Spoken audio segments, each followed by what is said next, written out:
एक गीत आप सुने गुप्त भेद रामायण का। कवि जी भूमिका के अंदर भाव लिखे, क्या लिखे मास्टर? डोल जाए धरा चाहे स्थिर रहे, चाहे सागर को कुंभजर सी सोख जाए, कोई इंसान अवतार ले ना सका जो वक्त के आधिया को स्वयं रोक ले। भारी भुजबल पे रावण भरोसा किया, पर इस समय ने सदा घाव सीने पे मारा। समय पे रतन लाल मोती उगाए, समय पे दुलारे ने गुलशन संवारा।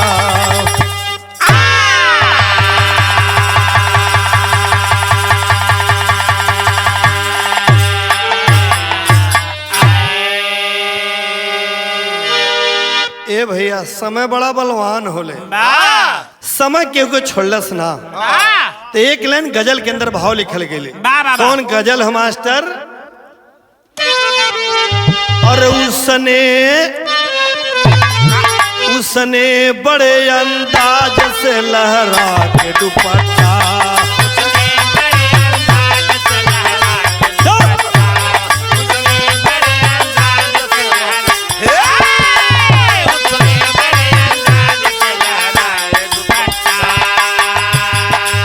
बहुत गीत के सुन लो होगा लगा। इससे अच्छे लाइन कवि जी बिरहा में लिख लें कि समय केहू के छोड़ले सुना। इस वक्त की बेरहमी ने बर्बाद कर दिया,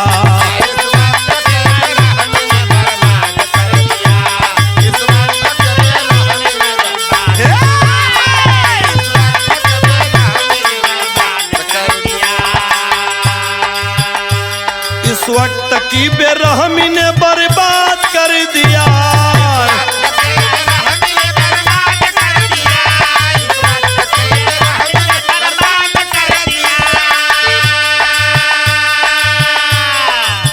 अरे पानी बना पहन उसे फौलाद कर दिया।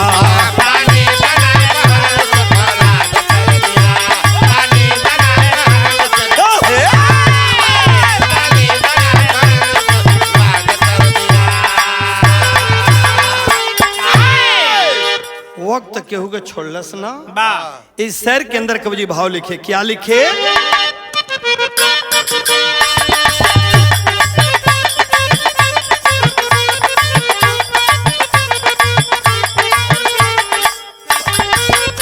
मुट्ठी में बांधे वक्त कोई अवतार कर लिया, देवताओं को दशानन कारागार कर दिया।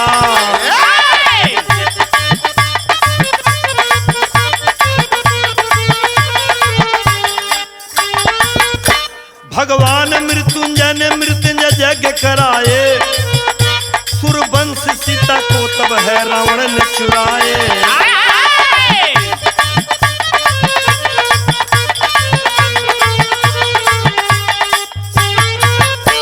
सीता के लिए राम लक्ष्मण संग में पुरुषार्थ दिखाने लगे मैदान जंग में।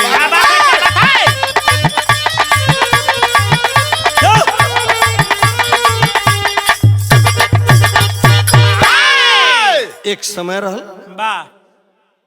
राजा दशरथ शीशा के सामने खड़ा भइलन। एक ठे बाल उनकर पक्कल दिखाइल। रानीन के बुला के कहलन कि अब हमके राजपाट छोड़ के भगवान राम के राज्याभिषेक करे के समय आ गई। और इतने ना एक बार पकले के नाते वो मोह त्यागत हुआ। आजकल के बाऊ डाई लगा लगा के एकदम चपल हूँ। हाँ वो राजा पहले करन कि खाली एक ठे बार पक गई तो राजपाट से त्याग देत हुन। आजकल के राजा हुन की एकदम मरते दम तक डाई करत हुन। तो ए भैया मर्यादा पुरुषोत्तम राम को वनवास हुआ, माँ जानकी का हरण हुआ, राम रावण से युद्ध हुआ। रावण इतना बलवान इतना पुरुषार्थ वाला रण मैदाने मारा गया। जब मारा गया फिर वहां श्रीलंका विजय करने के बाद भगवान जब चले के तैयारी के लिए तो कवि जी के भाव लिखे के पड़ल का भइल।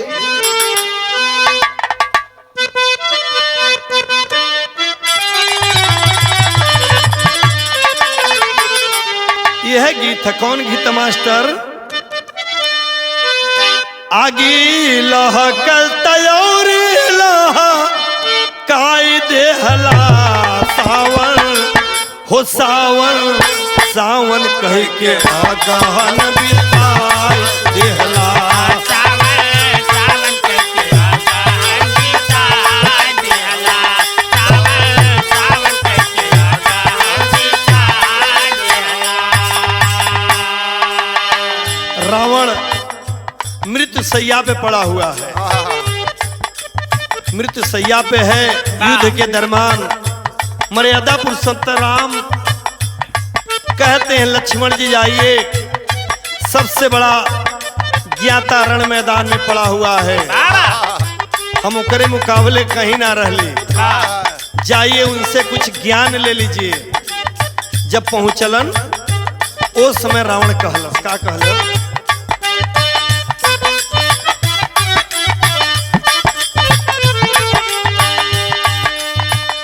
वक्त बिगड़ल तबागिया वीरान हो गईल, आज बघवा पकड़िया समान हो गईल। आजा भगवा पकड़िया समान हो गईल, आजा भगवा पकड़िया समान हो गईल। रावण कहता कि यही समय है, बाघ आज बिलार हो गई, समय सबके छोड़ना सुना। मौत के मारे वाला मौत के पुकार, मौत के मारे वाला मौत के पुकारे, मौत के मारे वाला मौत के पुकारे। मरते समय रावण मेहना के मारे, मरते समय रावण मेहना के मारे, मरते समय रावण मेहना के मारे। तोहरे बड़वा से मोर खाना दान तर गईल, आज बघवा बकरिया समान हो गई। आजा भगवा पकड़िया समान हो गई, आजा भगवा पकड़िया समान हो गई। अरे राम मुझे मार कर प्रसन्नता आपको होगी, लेकिन आप सोचिए कि हमारे तक खानदान एक भगवान के हाथ मर के तर गई। और अपने बाप के विषय में सोचा तो भगवान का माथा ठनकल। तोहरे वियोग में तोहरी बाप मर गई ने, पता ना अपन कफन मिलल के ना मिलल, और तू अग्निदान भी ना दे पवला, तोहर दुर्भाग्य समझा। आज रावण का बात जब राम सुनने आज उनके घरे के आज सतावे लगल, तो तरह जागिल कौन भैया? मोरे दीदी की है सरकार की जीजा पानी भरे,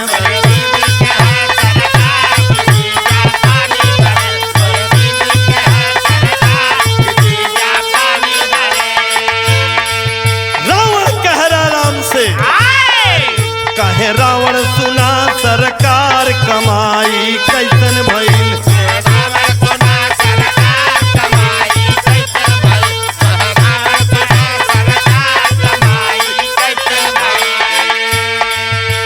देखा बाबू नरक में तोहार कमाई कैसन भइल। देखा बाबू नरक में तोहार कमाई कैसन भइल। देखा बाबू नरक में तोहार कमाई कैसन भइल। अपने को भगवान कहलाने वाले हम तो तर गईली, हमारी पूरा खानदान तर गई, लेकिन तोहरी बाप आज भी नरक में पड़ल हुआ, उनके तू तार ना पौला। एक बात और रावण कहा, हम तर गईली तू अपने के तारा।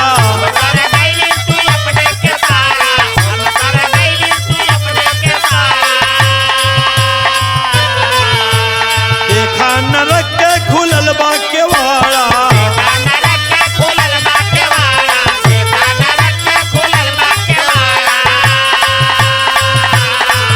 करनसिया के दशरथ आहार कमाई कैसन भइल।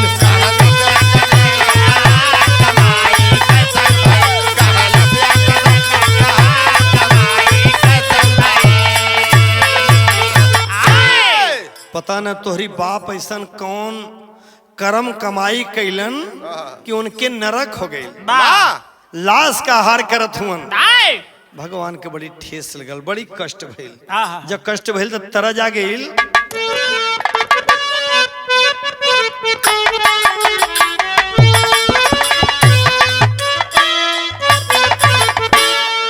दोनों दुल्हन पति परदेश, सहेली पूछत हैं, अब न टेलीफोन मोबाइल लैंडलाइन व्यवस्था हो गई। पहले में तक कौआ बोला तब जाना के आदमी आवत हो, नहीं तनात बोलत हो, वह कुल व्यवस्था रहल।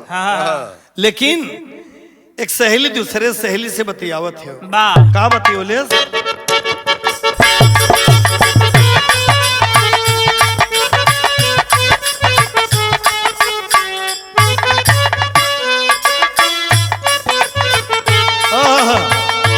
यह गीत हो, सुधिया आवेला बलमुआ के सुसुक रोइला हो, सुसुक रोइला। सुधिया आवेले बलमुआ के सुसुक रोइला हो, सुसुक रोइला। सुधिया आवेले बलमुआ के सुसुक रोइला हो, सुसुक रोइला।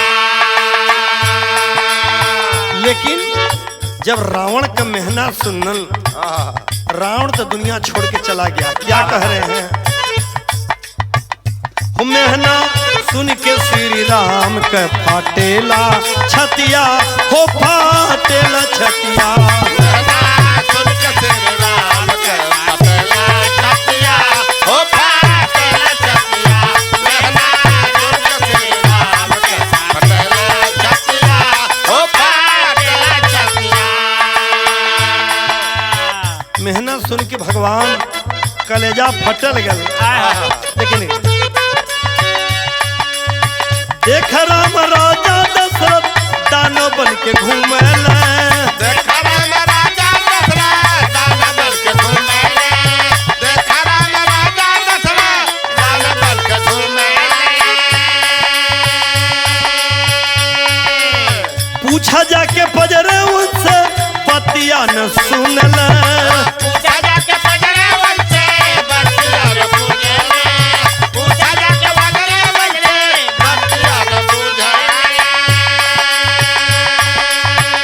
मेहना सुन के श्री राम के फाटेला छतिया हो, फाटेला छतिया। मेहना सुन के श्री राम के फाटेला छतिया हो, फाटेला छतिया। मेहना सुन के श्री राम के फाटेला छतिया हो, फाटेला छतिया। जब मर्यादा पुरुषोत्तम राम सुन कि हमार बाप आज नरक में पड़ल हुन, हमके बड़ी शर्म हो, अपने पे जितना हमके घमंड हो, नाज रहल भगवान के घमंड टूट गई। इस समय के तकाजा है चक्रवर्ती नरेश नरक में पड़ल हुन, तो कवि जी के लिखे के पड़ल तर्ज आगे लोही।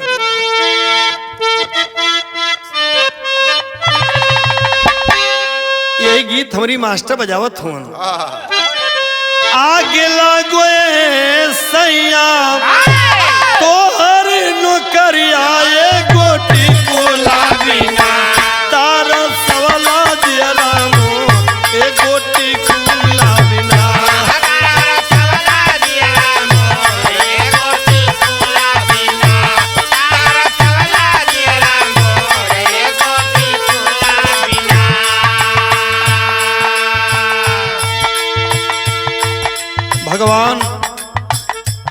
गईलन आहा, राजा दशरथ के देख के आंख में आंसू। हाय हाय हाय। पिताजी कैसे ही सब हो गई कहे कि बचवा आदमी अपने समय से मरला तो ओके समय उचित स्थान मिलला। एक्सीडेंट से आदमी मरे, फांसी से मरे, अकाल मौत मरी, जब तो करो समय ना पूरा हुई नरक में भटके के हुई। तू जब जंगल में वन में गईला हमारा काल मौत तोरे याद में हो गई। का कहलन दशरथ कहल बेटा तोहर करनवा बनवा जहिया गईला ना देहली आल्हार परनवा जनवा जहिया गईला ना। दहली आल्हार परनवा बनवा जहिया गईला ना दहली आल्हार परनवा बनवा जहिया गईला ना।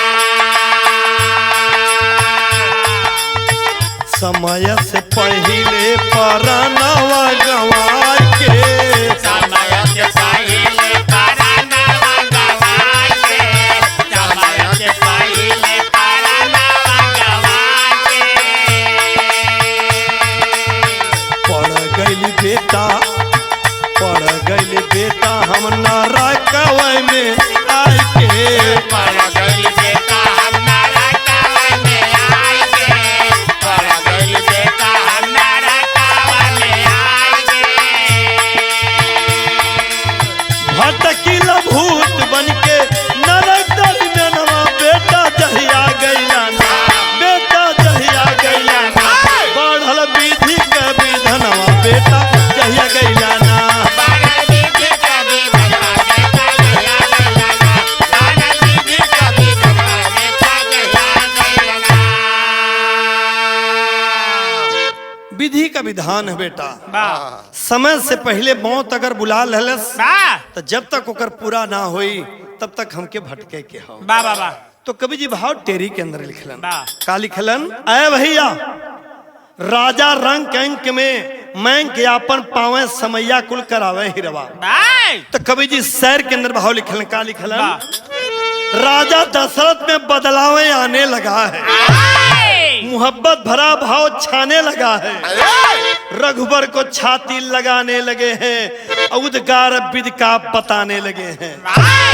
इस निशाचर की योनि से मुक्ति दिलाओ, चलाओ प्रभु बाण अपनी चलाओ, दिली एक तमन्ना यही है हमारी, हमारी उम्र पूरा ले लो तुर सारी। अयोध्या में आना तो पिंडा दान कराना, अयोध्या में आना पिंडा दान कराना, हमें तब मिलेगा स्वर्ग का ठिकाना। राजा दशरथ भगवान से कहला कि बेटा हमरे ऊपर तू बाण चलावा और फिर से हमके मौत के नीर सुलावा। ए निशाचर योनि से तब हमें मुक्ति मिली और एकरे बाद अयोध्या में आके तुहके पिंडा दान करे को हुई। यही समय पितृ विसर्जन के समय चलत हो, यही 15 दिन के पितृ विसर्जन में हमके पिंडा दान देबा तब मुक्ति हमार मिली। अरे भैया फाल्गु नदी पड़ेला गया बिहार में, जाके भगवान वहां पिंडा दान के लेकिन कौने तरज में तर जा गेल कहिया।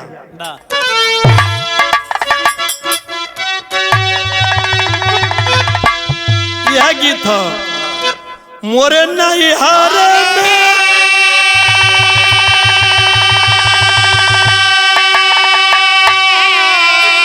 मोरे नैहर में दूध गोई यार बाबा तार संगे ना जइबे।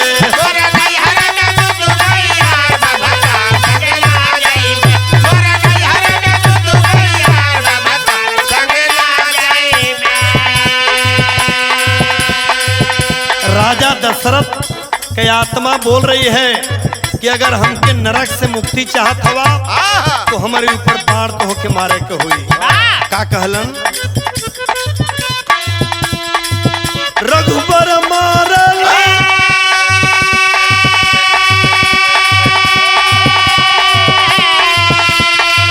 रघुबर मारल दशरथ के बनाओ नया नवा से लोर बरसे।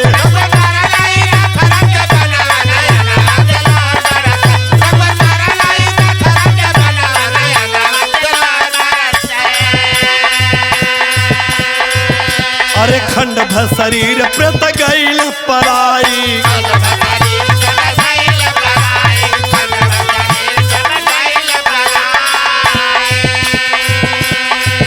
अरे आईना अयोध्या लंका जीत रघुराई।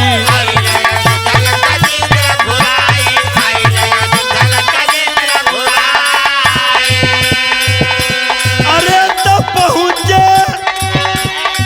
पहुँचे फाल्गुन देव पिंडा दानवा नया नवा से लोर बरसे।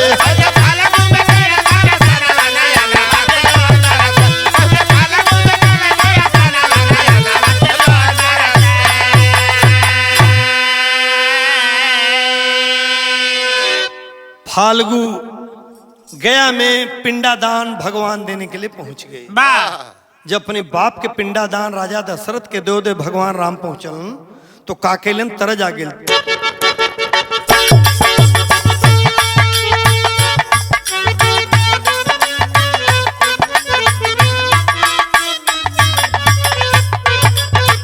यही गीत हो, दिल देता है रो रो दुहाई, किसी से कोई प्यार ना करे। दिल देता है रो रो दुहाई, किसी से कोई प्यार ना करे। दिल देता है रो रो दुहाई, किसी से कोई प्यार ना करे। लेकिन गया में फाल्गु नदी में दान देवत हूँ, पिंडा दान। का कैलन? पिंडा दान लेके हथवा पसारी खरारी खता माफ करिए। पिंडा दान लेके हथवा पसारी खरारी खता माफ करिए। पिंडा दान लेके हथवा पसारी खरारी माफ करिए।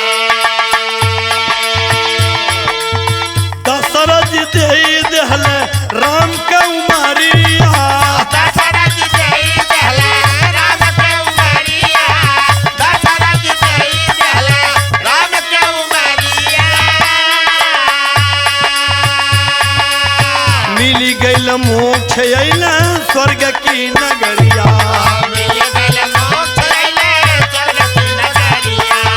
मिल गइल मोक्ष अइले स्वर्ग की नगरिया। खुद ही चक्कर में पड़ गईल चक्रधारी खरारी खता माफ करिए। खुद ही चक्कर में पड़ गइल चक्रधारी खरारी माफ करिए। खुद चक्कर में पड़ गइल चक्रधारी खरारी माफ करिए। जितनी उम्र राजा दशरथ के बचल रहल उ उम्र भगवान राम के दे देना। कल कि हमार उम्र पूरा भुगत ले बा तब हम स्वर्ग में रहब। अभी गुप्त बात रहल, भगवान राम अपने बाप को उम्र लेके अयोध्या में अलन और अंदर से जल शुरू कर देलन। एक तरफ सीता और दूसरे तरफ हम अपने बाप का जीवन बिताओ थे, यानी सास अरे ससुर पतोह का रिश्ता हो गई।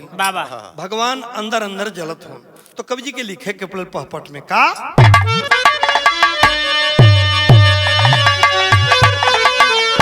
अरे राम राज के गुजरा लगल समैया नैया यध जल में। राम राज के गुजरा लगल समैया नैया यध जल में। अरे जिंदा जले लगी जानकी मैया नैया अध जल में।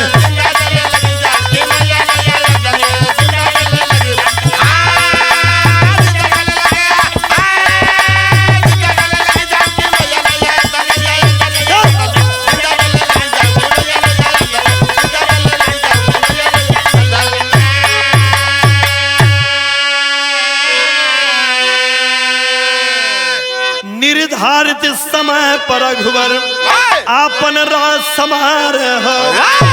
किंतु पिता के उम्र के जब से रामचंद्र जग में पधार हो। दशरथ बन के कौशल्या कन्हैया नैया यध जल में। कैसे करी है सीता जी से कैया नैया यध जल में।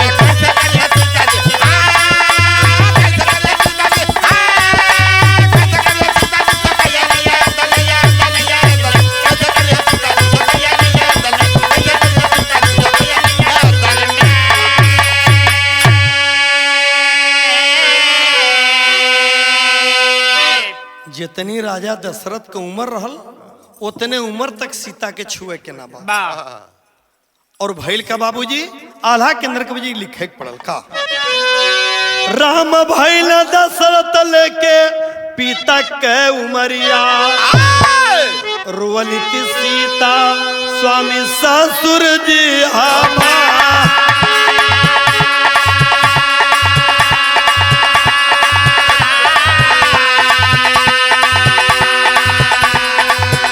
अरे कौनो दिन शरीर या छुहाए जाई सजाना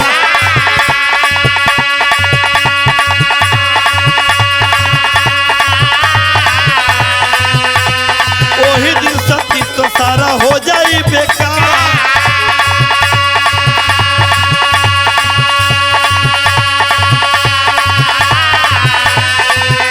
अरे हमर विचार करके राम से सलहिया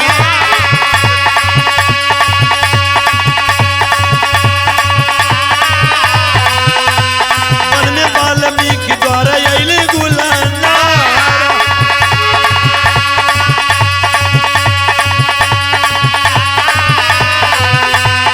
यही पैदा भैले मन में लवा कुछ दुलारावा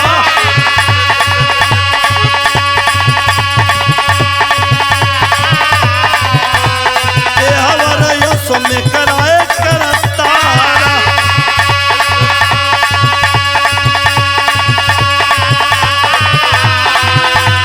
ये वाला घोड़ा दोनों लाल हो पकड़ना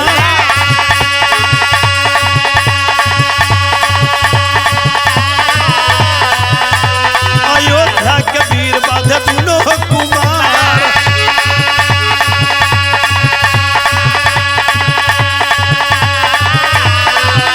अरे माता के समन लाए बात के लाला नावा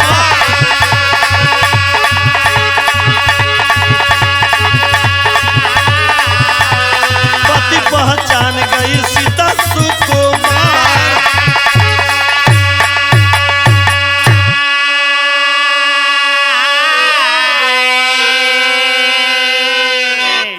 माँ जानकी भगवान राम वार्तालाप कैलन।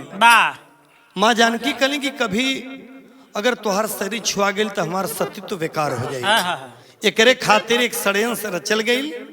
माँ जानकी लोग कहलन कि धोबी के ताना से लेकिन ना कारण कुछ और रहल पहुंच गईलिन भगवान राम का ताना ही समझा।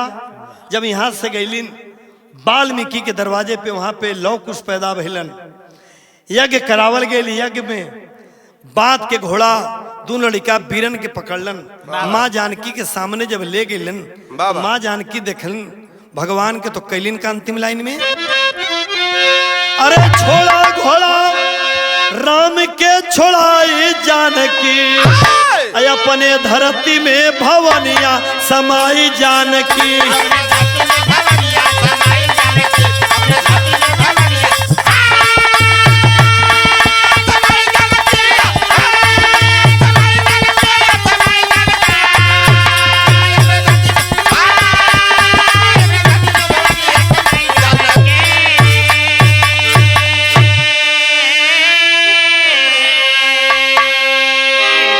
उतने समय तक राजा दशरथ का ही उम्र लेकर के भगवान जियत रहलन यही के खातिर धरती फटल माँ जानकी समा गईलिन। का कहलिन अरे दशरथ के तन में रघुबर के कर बना स्वीकार हो सीता कारण सीता बन के वसुधा दहली द्वार हो।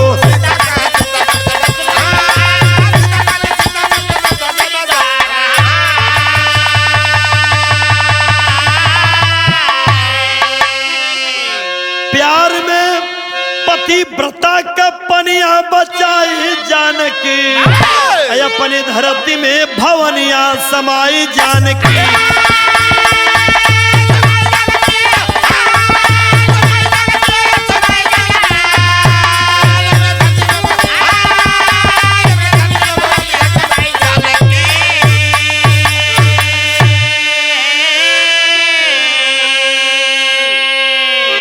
माँ जानकी अपनी सत्युत बचाने के लिए धरती में समा गई तो कहना अब अंतिम लाइन में कहा, तो गुरु बिहारी गुरु रमन जेडी राज बहादुर गाए, स्वर गए गुरु रतनलाल सरजू जी शीस झुकाए।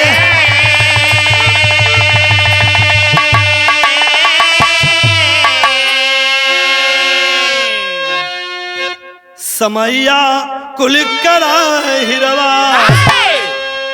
राम जी राम दुलारे श्रद्धा सुवन चढ़ावे। समैया